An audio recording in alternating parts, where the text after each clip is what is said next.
I'm Patricia Wu at the Nest Summit, part of Climate Week NYC. And I am going to be talking about this. That's right, plastic. Millions and millions of tons of plastic and what it is doing to our planet and even to our health.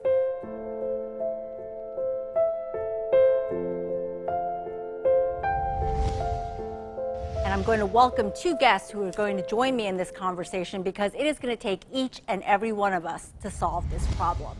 So I would like to welcome Savanna Miller, and she is part of the Better Earth company, and they provide sustainable food packaging solutions. So important, as that's such a key part of this problem, this plastic water bottle right here. And then also James Sternlicht, who is with Oceanic Global.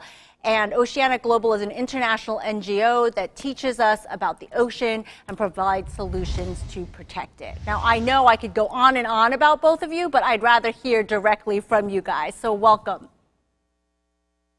Excited to be here. Thanks for having us. Absolutely. So let's jump right in. I'm going to start with you, Savanna, because you work a lot with the restaurant industry. We've seen an uptick in the use of plastic given the impact of COVID, and everyone's kind of afraid of reusables. Is that fear founded? And what does this do to the overall fight against plastic? Because we've already seen such dire consequences.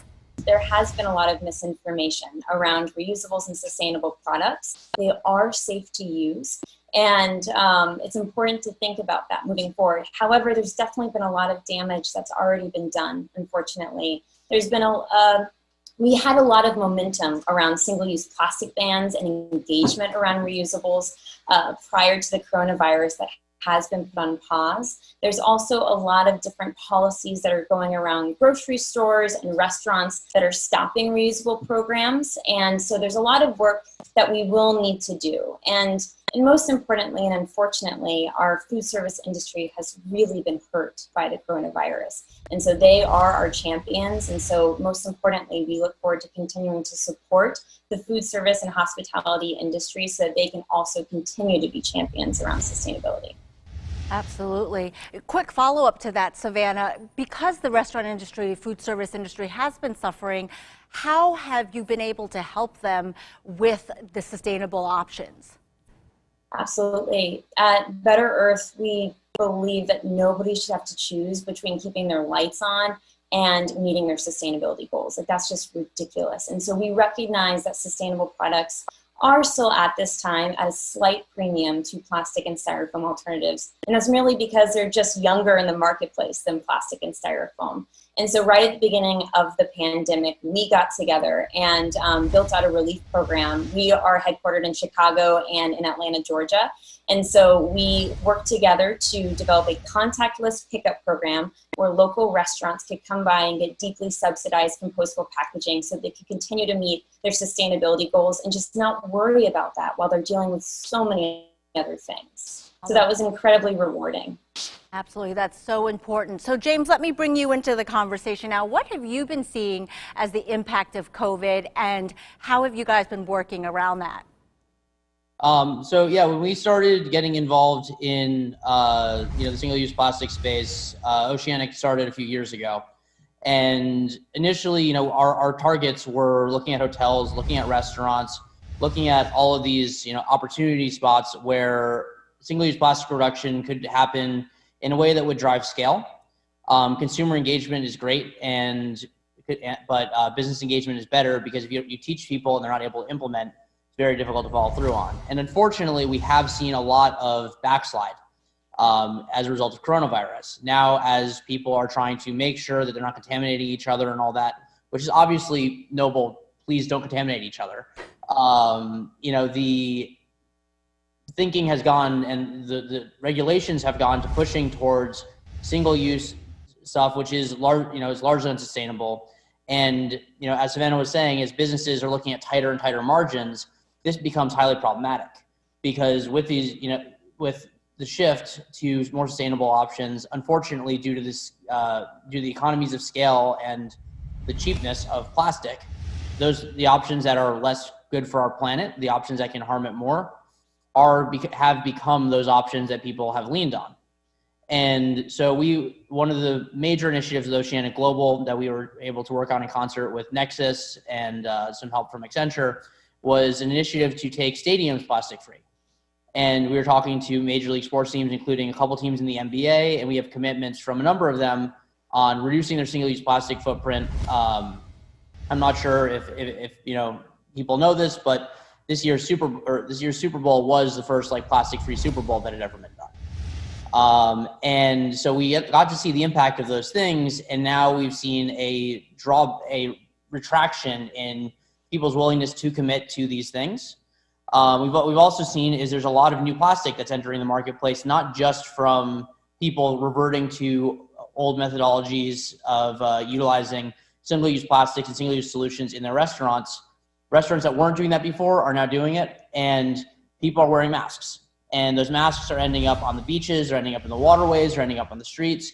And it's something of a sorry state of affairs when we had just started to make significant progress and started in shifting this conversation. And it needs to come from, and the shift needs to come from something that's cultural. And unfortunately, we have a massive bludgeon to our cultural consciousness right now when it comes to coronavirus. And it also needs to be something that's enabled. And unfortunately, right now, the economics aren't aligning with culture to lead to a more conscious and sustainable future. So speaking of culture, James, a follow-up to that, as you mentioned, the first plastic-free Super Bowl, I did not know that. That is amazing. And as we slowly start to reopen, we can't go back to the way things were. This is going to be a new normal. Is there an opportunity in there to raise that cultural consciousness around this plastic fight? So I really think there is. Part of it is we do have to understand that with reduced margins, with bank accounts having been drawn down, all of that people are going to want to use up the inventory that they have. So there is going to, we do have to have this period of amnesty as we go back to business. Not that people should be just tossing their trash in the street and saying that's okay, but taking we have to be compassionate in how we see things. We have to understand where people are coming from. But as orders have been canceled going to these plastic factories and whatnot, as we start to see that there's going to be a shift, we need to find solutions for things like exam gloves and masks, both of which are massively being used now and are being heavily. I hope that people were wearing gloves before when they were preparing my food at a restaurant. But we need to see solutions that are coming out from the private sector that'll help with that. The other piece of that is looking at it from the perspective of, okay, businesses have shut down, now they're reopening, they can place a new order because contracts have been canceled. Things have changed. So there's a massive opportunity here, especially as we've all slowed down with coronavirus. We're spending more time at home. We have more time on our hands because, I'm here coming in from Zoom. Javits Center isn't that far from me. You guys are 15 minutes, but I'm coming from home. I haven't spent that time in my commute. Can I use that time to be more conscious? Can I use that time to be a little more aware of how my actions affect the planet? And can I do the right thing given that I have time for it and start to make that a new habit? And at the end of the day, I think we all have to remember that we all have the power to make it a better world. We all should be living in accordance with the golden rule, do unto others as you would have them do unto you. And if we follow those things and we have the time to be conscious, we can start to notice these actions. And if we do so, and we can take responsibility for making our little corner of the world a better place, we give everyone else permission to do the same, and we can create a new set of cultural values that really hammer this home. Every religion in the world has this universal rule of do unto others as you have them do unto you. There is no reason that when I walk out of my house in the morning that I shouldn't realize that I'm stepping into the home of everyone else.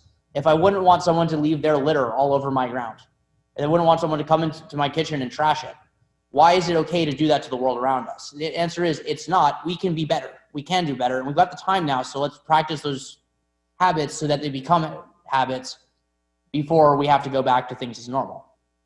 So true. So Savanna, let's get you in here. Are you seeing any opportunity as we move forward from COVID? Or, as James just gave us a call to action for us all to be more mindful, is there any call to action that you would like to talk about? Yes.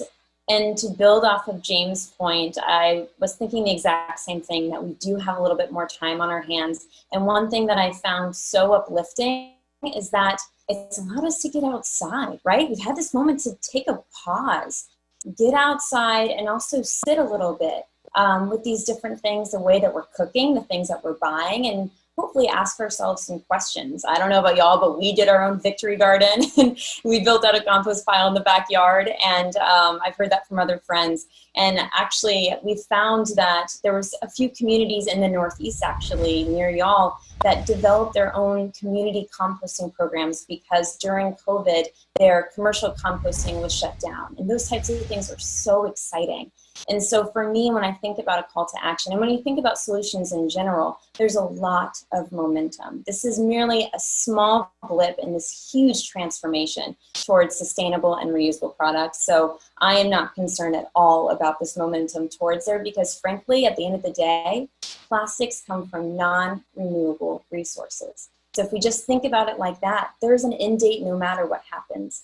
And so we need to continue to invest just for our own resiliency and renewable and regenerative opportunities and solutions across the board. And so at Better Earth, we're very excited to be a part of that. Right now, it's compostable food service packaging, but we know, and thanks to partners like Oceanic, we're able to see what can and should be the future, such as reusable programs. And then in terms of a call to action, these are merely, when we think about packaging, that's just one element of this larger system, right? We have to design those products well. Then we also have to dispose of them properly. And so my call to action would be for folks to look into their waste management systems. What is their recycling looking like? And do they have composting infrastructure?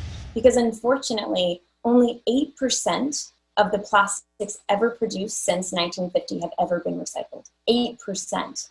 And once plastic is created, it actually continues to pollute in perpetuity. We hear about microplastics, and we're actually ingesting up to a credit card's worth of microplastics every single week. And it's just, no pun intended, but it's really hard to swallow. And so when I think about direct calls to action that can really address the plastic pollution crisis and the larger climate change crisis, it is investing in things like composting infrastructure, which will support these types of circular economies that we'll want to see as we push towards into the future. Yeah, and it seems like it's pretty urgent, given that I read that there's going to be more plastic than fish by the year 2050. Yes. So anything else that either of you want to add on the urgency of this call? For me, I look at this, and unfortunately, environmentalism seems to have become a politicized subject. This should never be a political thing. This is about doing the right thing for us and for all people. That came out. That said that if implemented, current commitments by government and industry will reduce the annual amount of plastic flowing into the ocean by only 7% by 2040. That's terrifying because with the amount of plastic that's flowing into the ocean, something like, it's millions upon millions of tons, what we're going to see is that almost all fish now have plastic in them. 70-something% of fish have voluntarily eaten plastic. 92% of seabirds.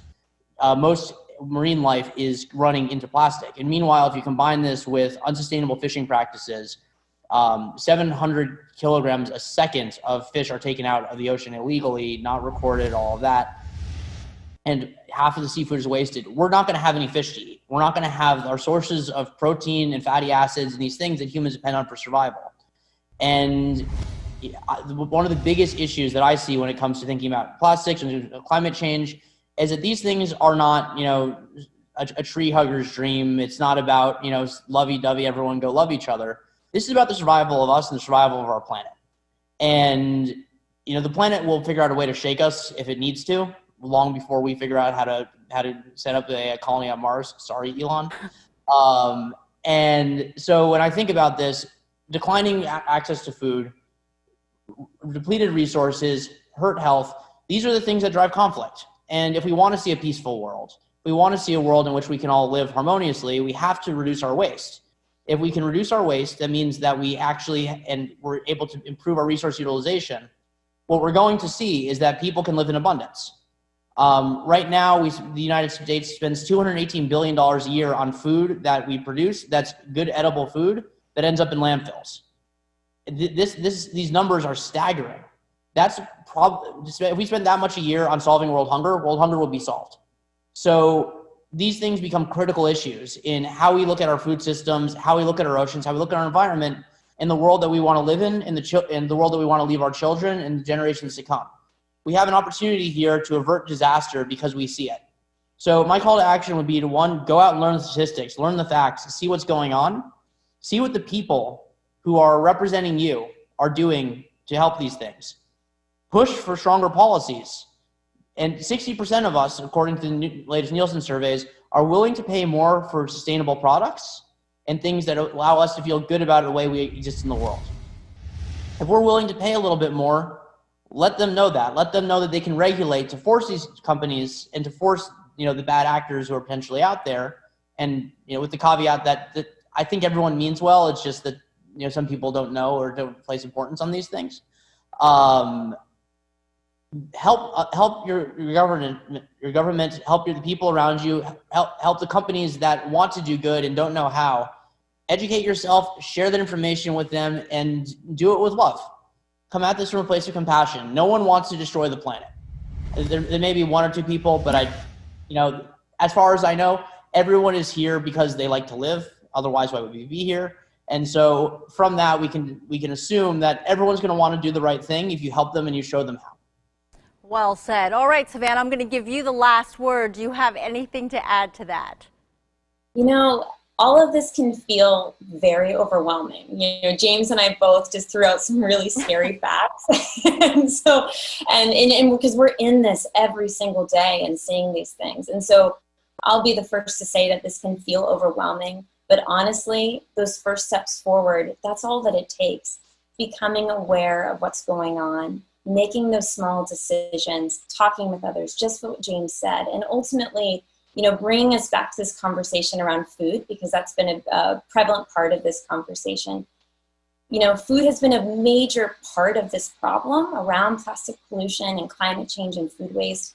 But frankly, food has always brought us together. Food has sparked social movements, conversations, and I believe that it will truly, as long as we bring everybody together, and personally, with food impacting all of us at least 3 times a day, something that we can all take part in, it can have an outsized impact on all of these issues that we care so deeply about. So that's how, I just ask for folks to be aware and be involved, learn more, and just begin to think about this, if at least at breakfast, lunch, and dinner. So basically, we just need to be mindful and to remember that it takes each and every one of us. Thank you both so much. Thank you for having us. Thank you. So the bottom line is, through our small daily choices, we can either be part of the problem or part of the solution.